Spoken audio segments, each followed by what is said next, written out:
Part 1 awal mula, Sari mengcopy beberapa file untuk meeting. Menjadi istri yang tidak dilarang untuk berhenti bekerja adalah suatu kesempurnaan. Ia mempunyai pria yang menurutnya sangat manis dan pernikahannya selama ini sudah memasuki 15 tahun. Menjalin hubungan sejak di bangku sekolah menengah, kuliah dan kini bekerja kantoran. Ia rasa sudah cukup bagi Sari. Jika suaminya sangat ideal, pria idaman yang sangat setia. Menginjak usia 28 tahun, adalah waktunya Sari mengidamkan keturunan.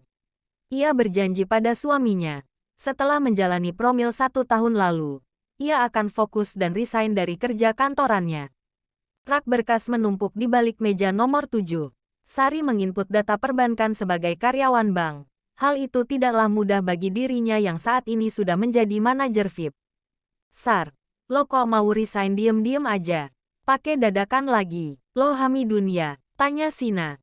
Udah deh, sebagai sahabat. Jangan ungkit bahas ini lagi. Nanti gue pasti cerita kok. Kerjaan banyak banget nih. 3 hari tumpukan berkas hitam 7 begini bikin jari sama otak keriting aja. Oh, lelah Sari. Menatap layar monitor. Jiahaha. Alamat lembur dong. Itu Karma udah bikin gue gak bisa datang ke acara nikah lo. Karma sama sahabat tuh Sar. Tapi kenapa sih lo ajuin resign? Sedih gue deh, ungkap senyum Sina. Sari hanya menggeleng kepala. Ia bahkan tak menyangka jika sahabat baiknya itu selalu mendukung dan tak pernah marah berlebih. Sina seorang admin di dunia perbankan. Begitu juga Sari yang merangkap karyawan biasa menjadi manajer wanita termuda. Ia menyukai sekali pekerjaannya. Sari mengenal Sina saat 5 tahun lalu. Masih sama-sama menyedihkan saat berjuang hidup. Sama kala, sebagai anak yang terbuang tak mengenal lengkap keluarganya. Bahkan humor Sari sebagai anak haram membuat dirinya malu. Hanya mengenal Sina yang tertutup awalnya. Tapi ia yang sering disapa Sina. Dia care dan solid membuat mereka bersahabat hingga kini. Bertemu Mas Hari dan mendukungnya adalah awal ia jatuh cinta. Sejak sekolah abu-abu. Udah kerjain lagi berkas dari Pak CEO. Yang ada nanti gak kelar-kelar nih. Pinta Sari pada Sina. Oke deh, tapi janji loh, gue gak mau. Lo diem aja. Lagian bukan berarti suami udah jadi CEO di perusahaan tambang. Lo tinggalin gue, cetus Sina. Sina, fokus, kerja dulu ya, tar kita ngobrol lagi di kantin. Senyum Sari. Lalu ia masuk ke dalam ruangannya. Melihat nasabah berkerumun, hati Sari sangat indah. Mencintai pekerjaannya adalah sebuah keharusan untuk mengumpulkan pundi dan masa depannya kelak.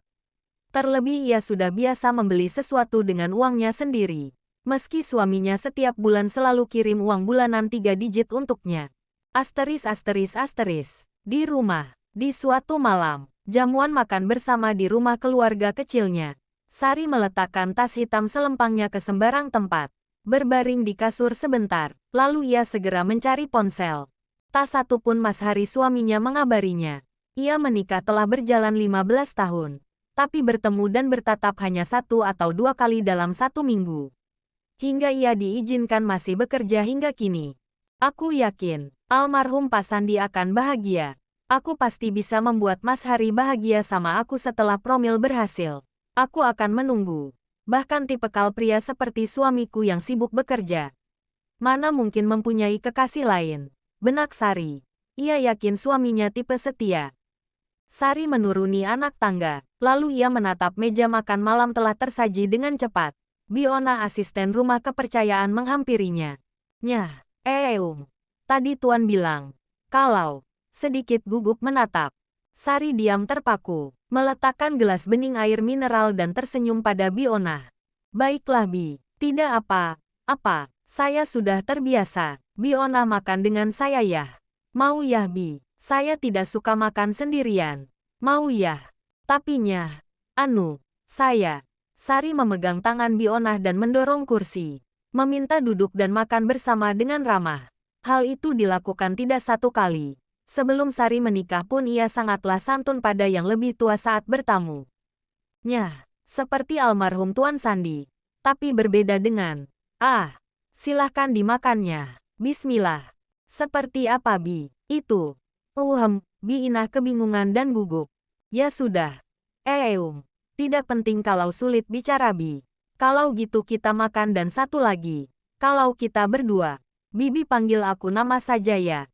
Sari menyuap dengan senyuman. Tapi jauh dari hatinya sangat terpukul. Hal seperti biasa adalah suaminya tak pernah menemaninya makan atau sekedar mengobrol. Jika bertemu hanya saling menatap dan satu patah dua patah berbicara. Sebenarnya, ia rindu akan suaminya. Tapi setelah pernikahan ke-7, Sari merasa suaminya sedikit berubah. Terlalu sibuk membuat ia sendirian begitu saja. Belum lagi mertua Sari meminta dirinya segera mempunyai momongan, agar suasana rumah ramai dengan tawa anak-anak. Sari setelah makan malam, ia bergegas ke kamar. Ia menyingkirkan kemungkinan pikiran orang lain jika suaminya kecantol janda kembang. Sari hanya berpikir baik, jika tekanan kerjaan suaminya sangatlah besar menjadi seorang CEO saat ini. Tuk, Non. Tolong buka Non. Ada telepon. Alea yang baru saja ingin memejamkan mata, terpaksa bangun dan membuka pintu kamar dengan segera. Bibi, ada apa? Semalam ini. Maaf ya, Nyah. Non. Aduh apa ya? Jadi bingung, menatap lesu. Udah Bionah mau bicara apa? Aku gak apa-apa, berita buruk atau baik. Aku pasti legowo. Bionah tersenyum. Andai saja di rumah ada nyonya besar. Mungkin suasana rumah tak semenakutkan seperti saat ini yang terasa hampa dan tak bersahabat selalu serba salah. Begini, tadi, Tuan Haris meminta Nona, besok siang menemuinya di tempat biasa. Ini Bibi udah tulis di kertas. Oh, makasih ya Bi. Ini berita baik. Udah lama juga kan, terus terang sebulan lebih ini. Besok ketiga kalinya kan aku ketemu Mas Haris. Bionah sangat sedih. Menatap senyuman tulus Alea membuat ia teringat sang anak di kampung yang telah berkeluarga juga. Hanya saja karena kondisi, di mana ia harus tetap bertahan bekerja pada keluarga Aksan. Kalau gitu berita buruknya apa Bi? Alea menatap wajah Bionah terlihat kaku dan sedih, di mana ia jelas tahu apa yang ingin diucapkan sang bibi. Tapi ia tak mau banyak berprasangka buruk dan memikirkan hal aneh. Bi, ayo cerita, mengusap punggung Bionah. Nyonya besar, harus melakukan operasi. Kata dokter ada hal serius ingin bertemu tuan atau walinya. Tadi Bibi udah kabarin Tuan Haris. Tapi, apa? Ya udah Bi jangan panik ya. Besok Alea mampir sebelum berangkat kerja. Dokter Selin pasti akan melakukan yang terbaik. Mama Riris pasti akan sembuh kok Bi. Aku berharap Mama cepat sembuh. Amin. Mata. Ucapan. Tulus Non Alea. Sungguh disayang akan Tuan Haris menyia-nyiakan istri brilian seperti Non, benak Bionah. Kok bengong Bi? Tanya Alea. Gak apa. Apa Bibi duluan ya? Di sudut senyuman tipis, Alea sadar. Ia telah berkeluarga dan berubah status. Tapi benar-benar ia merasa masih saja kesepian. Meski keadaan berubah jauh dari kata serat akan langkah hidupnya yang tak berarah. Entah kenapa suami yang perhatian, kini sedikit berkurang. Pagi hari Alea ke rumah sakit, ruangan nomor 701, tempat di mana ibu mertua Alea masih dalam keadaan kritis. Kecelakaan membuat ibu mertua yang baik mengenaskan. Papa mertua terkena serangan jantung ketika mengetahui kabar melalui sambungan ponsel. Hal itu masih penuh tanya. Mengapa suaminya Haris masih tak menemukan apa penyebabnya? Jika saja Alea mempunyai wewenang, mungkin ia ingin mencari tahu. Hanya saja, ia masih bingung kejelasan tak berujung. Alea hanya berharap ibu mertuanya bisa kembali sembuh seperti semula dan masalah semuanya cepat selesai. Mama cepat sembuh ya. Setelah Haris pulang, Alea akan meminta persetujuannya. Mama harus berobat ke rumah sakit rujukan terbaik. Alea sedih lihat kondisi Mama. Tetap bertahan dan semangat ya Mah. Alea janji bakal nemenin Mama sampai kapanpun. Apapun keadaannya. Alea selalu anggap Mama seperti ibu kandung Alea. Alea bercerita pada Bu Riris Bunda Haris. Ia tak pernah mendapat kasih sayang begitu baik sebelumnya.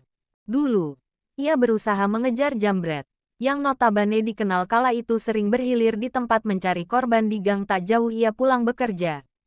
Bermodal keberanian, Alea berlari dan kilat keberuntungan memihak. Ia berteriak segerombol warga datang. Untungnya lagi ia bisa mengenal Bu Riris dan mendiang suaminya. Hal itu pun membuat Alea jatuh cinta pada Haris sekian lama mereka sering bertemu. Haris yang dingin.